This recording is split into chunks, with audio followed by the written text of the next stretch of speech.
நாம எதை ரியாலிட்டின்னு சொல்றோமோ அந்த ரியாலிட்டிங்கிறது நிஜமில்லை அப்படிங்கிறது உங்களுக்கு தெரியுமா? Simulation. We live in a simulation. வீணா நீங்க, நான், இந்த செவரு, இந்த லிவிங் நான் லிவிங் பீயிங்ஸ், இந்த பிளானட்டு, நம்ம சோலார் சிஸ்டம், இது எல்லாமே, ஏன் நம்ம மொத்த பிரபஞ்சமே ஒரு சிமுலேஷன். இது வரைக்கும் இந்த மாதிரி ஸ்பெகுலேஷன்ஸ் மட்டும் தான் நம்ம கேள்விப்பட்டிருக்கோம். ஈவன் நம்ம சேனல்ல கூட இதை பத்தி நம்ம வீடியோஸ் மேக் பண்ணியிருக்கோம். ஆனா 1983லேயே இதை டாக்குமெண்டா ஒரு அரசாங்கத்தினுடைய இராணுவமே பதிவு பண்ணிருக்குன்னு சொன்னா அவங்களால நம்ப முடியுமா? வணக்கம், நான் கிருஷ்ணராஜ். இந்த வீடியோல அமெரிக்காவுடைய CIA அவங்க வெளியிட்ட ஒரு கிளாசிஃபைடு டாக்குமெண்ட்ஸை பத்தி தான் பேச போறோம். The gateway process or gateway experience அப்படின்னு சொல்லலாம். முதல்ல இது எதுக்காக பண்ணப்பட்டது அப்படிங்கிறதெல்லாம் நம்ம பேசுவோம். கோல்டு வார் அப்படின்னு கேள்விப்பட்டிருப்பீங்க, இல்லை படிச்சிருப்பீங்க. அந்த உலகப்போர் சமயத்திலலாம் பார்த்தீங்கன்னா, 2 உலகப்போர் சமயத்திலுமே ஒரு நாட்டை இன்னொரு நாடு முந்தணும் அப்படிங்கிறதுக்காக தொடர்ச்சியா பல்வேறு துறைகள்ல நீ முன்னேறியா, நான் முன்னேறேன், நீ நிலவுல போய் ஒரு புரோப் அனுப்புறியா, நான் மனிதனா இருக்கிறேன், இந்த மாதிரியான பனிப்போர்னு சொல்லுவோம். ஸோ அந்த மாதிரி பனிப்போர் சமயத்துல CIA அமெரிக்காவினுடைய உளவு நிறுவனம் அவங்க நம்ம இந்தியாவுடைய ரா மாதிரின்னு வச்சுக்கலாம். இவங்க பிரெயினுடைய கான்சியஸ்னஸ், மனித சுயநினைவை நாம நார்மலா மூளையில வச்சு ப்ராசஸ் பண்ணா என்ன ஒரு கான்சியஸ்னஸ் லெவல் இருக்குமோ இதை ஏதாச்சும் ஆல்டர் பண்ண முடியுமா அப்படிங்கிற வகையில ஒரு ஆராய்ச்சி பண்றாங்க. அமெரிக்காவை சேர்ந்த மான்ட்ரோ இன்ஸ்டிடியூட் அப்படிங்கிற ஒரு ஆர்கனைசேஷன் இதை செய்யறாங்க. டாக்டர் ரொனால்டு அண்ட் மிஸ்டர் இட்ஸாஃப் பென்ஸ்டாவ் அப்படிங்கிற 2 பேர் தான் இதுக்கு மெயினான தலைமை தாங்கி ஒரு சில ஆராய்ச்சிகள் மேற்கொள்றாங்க. 3 வகையில கான்சியஸ்னஸை பத்தி அவங்க தெரிஞ்சுக்கிறாங்க. முதல்ல அது என்னன்னு பார்ப்போம். First hypnotism. எல்லாருக்கும் தெரியும், நம்ம ஊர்ல டாக்டர் கபிலன் மாதிரி பல பேர் ஹிப்னாட்டிசம் பண்ணிட்டு இருக்காங்க, ஹிப்னாட்டிசம் தெரப்பி பண்றாங்க, அதுல எக்ஸ்பர்ட்ஸா இருக்கிறாங்க. பொதுவாக ஹிப்னாட்டிசம்னா ஒரு மனிதனை ஆழ்நிலை தூக்கத்துக்கு, ஒரு டீப் மெடிடேட்டிவ் ஸ்டேட், ஒரு டீப் ஸ்லீப் ஸ்டேட்டுக்கு கொண்டு போயிட்டு அவங்களுடைய மனசுல இருக்கிறதெல்லாம் படிக்கிறது, இல்லை கேட்டு தெரிஞ்சுக்கிறது. இதுதான் ஹிப்னாட்டிசம். ஸோ இந்த ஹிப்னாட்டிசம் மூலமாகவும் பிரெயினுடைய கான்சியஸ்னஸை பெண்ட் பண்ணலாம் ஆர் ஆல்டர் பண்ணலாம் அப்படின்னு கண்டுபிடிக்கிறாங்க. அது எப்படிங்கிறத நான் அடுத்து சொல்றேன்.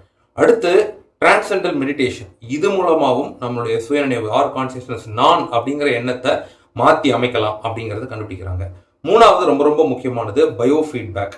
இன்னைக்கு நாம எதை மேனிஃபெஸ்டேஷன் சொல்றோமோ, பிரபஞ்சத்திட்டு நீங்க ஒரு விஷயத்த கேளுங்க அது கொடுக்கும் இப்படிலாம் சொல்றாங்க இல்லையா? ஸோ இந்த 3 விஷயத்தையும் 1983லேயே ப்ரூவன் ஃபேக்டா CIA இந்த டாக்குமெண்ட்ல கொடுத்துருக்காங்க. இதெல்லாம் ஓப்பனா 2009லேயே டீக்ளாசிஃபை பண்ணிட்டாங்க. கிளாசிஃபைனா வகைப்படுத்தி வைக்கிறது. 2009லேயே இதை டீக்ளாசிஃபை பண்ணி வச்சுட்டாங்க. இந்த டாக்குமெண்ட் படி இந்த 3, இந்த hypnosis, transcendental meditation and bio feedback, so இது 3 என்னங்கிறத சிம்பிளா என்னால் சொல்ல முடிஞ்ச வரைக்கும் நான் சிம்பிளா சொல்றேன். ஸோ முதல்ல ஹிப்னாசிஸ். ஹிப்னாட்டிசம்னா என்ன? மூளையினுடைய வலது பார்ட், அதாவது மூளை செரிப்ரம் அப்படிங்கிறது 2 பகுதிகளாக பிரிஞ்சிருக்கு. Left brain, right brain. Left cerebral hemisphere, right cerebral hemisphere. So ஹிப்னாட்டிசம்ங்கிறது நேரடியாக இந்த ரைட் ஹெமிஸ்பியரை அக்சஸ் பண்றது. முதல்ல ரைட் ஹெமிஸ்பியரை, அந்த செரிப்ரல் கார்டெக்ஸ்ல என்னென்ன விஷயங்கள் இருக்குங்கிறது நமக்கு தெரியணும். ஸோ மூளையினுடைய இந்த வலது மூளை, ரைட் ஹெமிஸ்பியர் அப்படிங்கிறது நான் வெர்பல் விஷயங்கள், அதாவது ஹோலிஸ்டிக் விஷயங்கள், இல்லைனா பேட்டர்ன் ரெகக்னைஸ் பண்ணக்கூடிய விஷயங்கள். வெர்பல்னா என்ன? இப்போ நான் உங்கள்கிட்ட பேசிட்டு இருக்கேன், நான் உங்கள்கிட்ட பேசும்போது நான் பேசுறதை கேட்டு நீங்க ஒன்று புரிஞ்சுக்கிறீங்க, இல்லை பதில் சொல்றீங்க, இது வெர்பல். வெர்பல் இல்லாம நான் வெர்பல், பார்த்து தெரிஞ்சுக்கக்கூடிய, விஷுவலைஸ் பண்ணக்கூடிய, இல்லை பேட்டர்ன் ரெகக்னேஷன் சொல்லுவாங்கல்ல, அந்த இப்போ ஃபேஸ் ரெகக்னேஷன்லாம் நம்ம மொபைல் டிவைசஸ்ல யூஸ் பண்றோம். அந்த மாதிரி பேட்டர்ன் ரெகக்னேஷன் அப்படிங்கிற அந்த ஒரு மெயினான ஃபங்க்ஷனை தான் ரைட் பிரெயின் பண்ணுது. இது புரிஞ்சுக்கோங்க.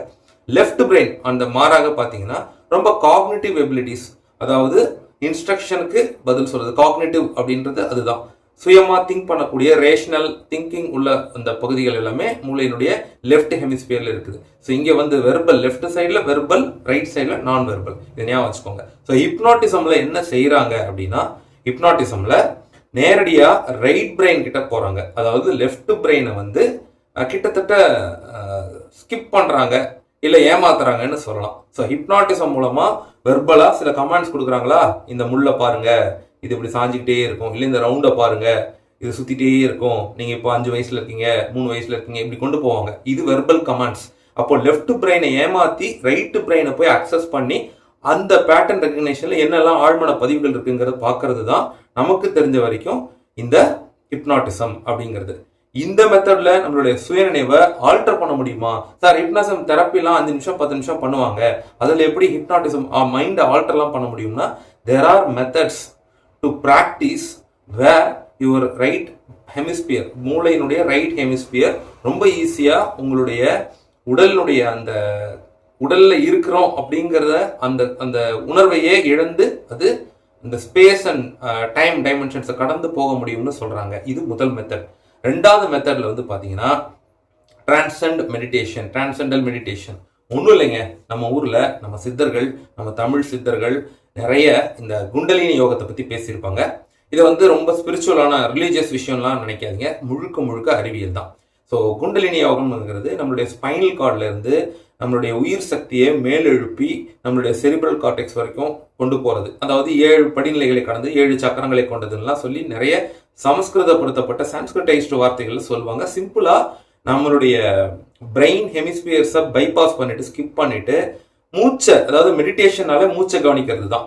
ரொம்ப காம் டவுன் ஆகிறதுக்காக மூச்சை கவனிக்கிறது, ரொம்ப நம்மளுடைய தாட் ப்ராசஸே டோட்டலா காம் டவுன் பண்ணி நம்மளுடைய தாட் ப்ராசஸை நிறுத்திட்டு கொஞ்சம் கொஞ்சமா அந்த பிரீத்தை கவனிக்கும் போது, அந்த பிரீத்தை கவனிக்கும் அந்த தன்மையில கொஞ்சம் கொஞ்சமா பிராக்டிஸ்ல நம்மளுடைய உயிர் ஆதாரம், அந்த மூலாதாரம் அப்படி சொல்லலாம். ஸோ அதை கொஞ்சம் கொஞ்சமா பிரெயினுக்கு கொண்டு போய் செரிப்ரல் கார்டெக்ஸ்ல ஒரு நிலையில ஏற்படுத்தும் போது நமக்கு ஒரு unlimited knowledge of the universe கிடைக்கும். மெயின் ஞானம்னு சொல்லலாம். இல்லைனா வந்து ஒரு எண்ணற்ற இந்த ஆகாஷிக் ரெக்கார்ட்ஸ் எல்லாம் ஆக்சஸ் பண்ணுவாங்க. ஸோ நிறைய சித்தர்கள் இந்த ஜீவ சமாதி நிலையெல்லாம் கேள்விப்பட்டிருப்பீங்க, வெட்ட வெளின்னு கேள்விப்பட்டிருப்பீங்க, சுத்த வெளி, அதாவது காலம் டைம் அண்ட் ஸ்பேஸ் அப்படிங்கிறத கடந்த ஒரு நிலையில இருப்பாங்க. இப்போ ஜீவ சமாதிகள்லாம் வந்து ஏன் அவ்வளோ பவர்ஃபுல்லா இருக்கு, ஏன் அவ்வளோ, ஈவன் ஜீசஸ் கூட நீங்க எடுத்துக்கோங்க, பெரிய பெரிய ஞானிகள், மகான்கள், இவங்க எல்லாருமே இன்னும் உயிர்ப்போட தான் இருக்கிறாங்க. நம்ம உங்களை மாதிரி என்ன மாதிரி உயிரோட இருந்து உடல் டிகே ஆகி இறந்து போறவங்களோ இல்லை எரிக்கப்பட்டு உடல் அழிச்சு போறவங்களோ கிடையாது. அவங்களுடைய அந்த உயிர்த்தன்மை, அந்த கான்சியஸ்னஸ், வள்ளலார் எடுத்துக்கோங்க, இவங்க எல்லாருமே இந்த டிரான்செண்டல் மெடிடேஷன் அப்படிங்கிற இந்த கான்செப்டை பயன்படுத்தி தான் அவங்க ஒரு உயரிய நாலேஜபிளான ஒரு பொசிஷனுக்கு போயிருக்காங்க. கண்ணுக்கு தெரியும் ஒளி உடலை எழுதினார் அப்படின்லாம் சொல்லுவாங்க. ஸோ அந்த மாதிரியான ஒரு விஷயம் ரொம்ப ஸ்பிரிச்சுவலாக இந்த வீடியோவில் போவேன்னா நம்ம லாஸ்ட்டாக அது ஒரு நம்ம கன்க்ளூட் பண்ணும்போது நம்ம அதை பற்றி பேசுவோம். ஸோ குண்டலினி அப்படிங்கிற இந்த மெத்தடையும் அமெரிக்காவுடைய சிஐஏ, இப்போ குண்டலினிங்கிறது நம்ம நாட்டில் இருக்கக்கூடிய ஒரு நம்பிக்கை தான், இதெல்லாம் உண்மை இல்லை அப்படி இப்படின்னு சொல்கிற சில முட்டாள்களும் இருக்கிறாங்க. ஏன் அப்படி சொல்கிறேன்னா, எல்லாத்தையுமே வெறும் ஸ்பிரிச்சுவல் ரிலீஜியஸ்ன்ற ஒரு பார்வையில் அதை தள்ளி வச்சுட்டு நம்மளுடைய பழம்பெருமையை மட்டுமே பேசுகிறவங்களும் சில பேர் இருக்கிறாங்க. ஸோ அப்படி இல்லாமல் இதை ஒரு அறிவியலாக பார்க்கணுங்கிறத நம்ம சேனலுடைய நோக்கம். நம்ம பலமுறை இந்த சயின்ஸ் இன்வெஸ்டிகேட்டர் அப்படிங்கிற இந்த பார்வையில் நம்ம கொண்டு போயிருக்கிறோம். ஸோ அப்படி பார்க்கும்போது இந்த 2வது முறை வந்து நம்மளுடைய கான்சியஸ்னஸ் மூலமாக, இந்த டிரான்செண்டல் மெடிடேஷன் குண்டலினி மூலமாக ஒரு 4-7 ஹெர்ட்ஸ் ஃப்ரீக்வன்சி உள்ள வேவ்ஸை நம்ம மன அலைகளை எழுப்பி இந்த பிசிக்கல் ஸ்பியர்ல இருந்து நம்ம உடல் அப்படிங்கிற அந்த கூட்டுல இருந்து வேல் எழும்ப முடியும். நீங்க சித்தர்கள் இதெல்லாம் கேள்விப்பட்டிருப்பீங்க, நம்ம திரும்ப அதை பத்தி பேசுவோம். 3வது நிலை பயோ ஃபீட்பேக் முறை. பயோ ஃபீட்பேக் அப்படிங்கிறது முழுக்க முழுக்க ஒரு மேனிஃபெஸ்டேஷன் சொல்றாங்கல்ல, ஒரு பிரபஞ்சத்துக்கிட்ட நீங்க ஒரு விஷயத்த முன்னாடியே விஷுவலைஸ் பண்ணுங்க. கிட்டத்தட்ட அதே மாதிரி தான் நான் ஏற்கனவே சொன்னேன் இல்லைங்களா, பிரெயினுடைய ரைட் சைடு வந்து ஃபுல் அண்ட் ஃபுல் நான் வெர்பலான பேட்டர்ன் ரெகக்னிஷன் மட்டுமே ஏற்கக்கூடிய, இன்னும் சரியா சொல்லணும்னா ரைட் ஹெமிஸ்பியர், பிரெயினுடைய இந்த ரைட் ஹெமிஸ்பியர் வந்து லெஃப்ட் ஹெமிஸ்பியர் என்ன சொல்லுதோ அதை அப்படியே ஏற்றுக்கும், நம்பும். அது என்ன பாஸ் ஆன் பண்ணுதோ, என்ன சிக்னல்ஸை, என்ன விஷயங்களை பாஸ் ஆன் கடத்துதோ அதை அப்படியே ஏற்றக்கூடிய நிலையில தான் இந்த ரைட் ஹெமிஸ்பியர் இருக்கும். அப்போ லெஃப்ட் ஹெமிஸ்பியரை நீங்க ஒரு விஷயத்துக்கு ப்ராக்டிஸ் பண்ணணும். அதாவது ப்ராக்டிஸ் பண்ணணும் இந்த சென்ஸ் இந்த பயோ ஃபீட்பேக்ல இந்த முறையில பண்றாங்கன்னு சொல்றாங்க. இப்போ நாம இந்த செஷன்ல வந்து இது எப்படி பண்ணணும்லாம் சொல்லி கொடுக்கல. ஜஸ்ட் பயோ ஃபீட்பேக் முறையில இப்போ உதாரணத்துக்கு ஒரு பேஷண்ட்டுக்கு இடது காலில் பிளட் சர்க்குலேஷன், லெஃப்ட் லெக்ல பிளட் சர்க்குலேஷன் கம்மியா இருக்குன்னு வச்சுக்கோங்க. ஓகே, இந்த முறையில இந்த ப்ராக்டிஸ் பண்ணதுக்கு முன்னால அந்த காலில் ஒரு டிஜிட்டல் தெர்மோமீட்டர் அட்டாச் பண்ணிடுவாங்க. இப்போ லெஃப்ட் பிரெயின் கிட்ட தொடர்ச்சியா வார்த்தைகள் மூலமாகவும் எண்ணங்கள் மூலமாகவும் தொடர்ச்சியா சொல்லப்பட்டுட்டே இருக்கும், என்னுடைய லெஃப்ட் காலில் எனக்கு ரத்த ஓட்டம் பிளட் சர்க்குலேஷன் அதிகமாகுது, நான் அதை உணர்றேன். இந்த மாதிரி அந்த ஹீலிங்கை, அந்த பிளட் ஃப்ளோவை அதிகப்படுத்தி ஹீலிங்கை வேகப்படுத்துறதுக்கான முறைகளில் இந்த பயோ ஃபீட்பேக் வந்து ஒர்க் அவுட் ஆகிற ஒரு முறையா இருக்குன்னு சொல்லி இந்த டாக்குமெண்ட்ல கிளாசிஃபை பண்ணப்பட்டிருக்கு. ஸோ இப்படி பல முறைகள், நான் முதல்ல சொன்ன ஹிப்னாசிஸ், அதுக்கப்புறம் சொன்ன டிரான்செண்டல் மெடிடேஷன், அண்ட் இப்போ சொன்ன இந்த பயோ ஃபீட்பேக். ஸோ இப்படி தொடர்ச்சியா லெஃப்ட் பிரெயினை, லெஃப்ட் ஹெமிஸ்பியர் பிரெயினுடைய இந்த செரிப்ரல் கார்டெக்ஸ்னுடைய லெஃப்ட் பகுதியை நீங்க பிராக்டிஸ் பண்றது மூலமா, எப்படி மசிலை பில்ட் பண்றதுக்கு நம்ம எக்ஸசைஸ் பண்ணி பிராக்டிஸ் பண்றோம், அந்த மாதிரி பிராக்டிஸ் பண்றது மூலமா அதை நம்ப வைக்கிறது மூலமா அதை நடத்த முடியும் அப்படிங்கிறது ஜஸ்ட் மேனிஃபெஸ்டேஷன் மட்டுமோ இல்ல பிரேயர் கலெக்டிவ் கான்சியஸ்னஸ். ஒருத்தர் சாவ கிடக்குறாரு, ஒரு ஆயிரக்கணக்கான பேர் கோடிக்கணக்கான பேர் அவருக்காக ப்ரே பண்ணும்போது அவர் உயிர் பிழைக்கக்கூடிய மிராக்கிள்லாம் நடக்குது நம்ம பார்க்குறோம். அது மேனிஃபெஸ்டேஷன் மட்டும்தான் அப்படின்னு கேட்டா அதுதான் இல்லை. இந்த 3 மெத்தட்ஸ்லையுமே இந்த அப்சர்வர், அதாவது நம்ம கான்சியஸ்னஸ்ன்னு எதை சொல்றோம், அவேக் அலர்ட் ஓரியன்டேஷன், நான் விழிப்புடன் இருக்கேன், நான் யாரு இன்டு 3ன்னு சொல்லுவாங்க. நான் யாரு, அதாவது என்னை பத்தின நான் எங்க இருக்கேங்கிறது முதல் ஓரியன்டேஷன் பிளேஸ். அப்புறம் பர்சன், நான் யாரு, ஆப்போசிட் இருக்கிறவங்க யாரு. அப்புறம் டைம், இது என்ன காலம், இது என்ன டைம். இந்த 3 தான் இந்த orientation to place, person and time. இது 3 தான் நாம யாருங்கிறத நமக்கு டிஃபைன் பண்ணும். நான் என்னும் சுயநினைவுங்கிறத டிஃபைன் பண்ணும். ஸோ இப்போ இதை ஆல்டர் பண்ணா இந்த உடல் அப்படிங்கிற பிசிக்கல் ஸ்டேட் அப்படிங்கிற பிசிக்கல் பாடி அப்படிங்கிற ஒரு பிசிக்கல் ஸ்பியர்ல இருந்து டைம் அண்ட் ஸ்பேஸ்க்கு அடங்காத, அதுக்கு உட்படாத ஒரு நிலையை கான்சியஸ்னஸ் அடைய முடியும் அப்படிங்கிறத அறிவியல் முறைப்படி மான்ட்ரோ இன்ஸ்டிடியூட் இந்த டாக்குமெண்ட்ல ப்ரூவ் பண்ணியிருக்காங்க. Even before we were born 1983ல இதை பண்ணியிருக்காங்க. ஆனா என்ன காரணத்தினாலேயோ இதை அமெரிக்க அரசாங்கம் பல விஷயங்களை மறைக்குது, யோஃபோ விஷயங்களை மறைக்குது, நிறைய விஷயங்களை மறைக்குதுன்னு பாக்குறோம். அந்த மாதிரி யோஃபோஸ் உண்மை, ஏலியன்ஸ் உண்மைன்னு நம்ம சொல்லலை, ஆனா அதுக்கான ப்ராபபிலிட்டி இருக்குன்னு நம்ம சொல்றோம். அமெரிக்கா மறைக்கிறதுங்கிறது உண்மை. அந்த மாதிரி இந்த டாக்குமெண்ட்டையும் அவங்க மறைச்சிட்டாங்க. இந்த டாக்குமெண்ட்ல பேஜ் நம்பர் 24 to 25ல இப்போ நான் சொன்ன இந்த மெத்தட்ஸ் எல்லாம் எப்படி பண்ணணும், இந்த யூனிவர்ஸே சிமுலேஷன் தானா, நம்ம பார்க்குற ரியாலிட்டிங்கிறது இப்படி இந்த 3 வகையில ஏதோ ஒரு வகையில நம்ம ப்ராக்டிஸ் பண்ணி இந்த ரியாலிட்டியை நம்ம, அதாவது இப்போ நான் இங்க நின்று பேசிட்டு இருக்கேன் இல்லையா, இந்த பிரசன்ட் அப்படிங்கிறதா ரியாலிட்டி கிடையாது. இப்போ நான் அந்த ரியாலிட்டிக்கு உள்ளே இருக்கிறதுனால என்னால் அதை உணர முடியல.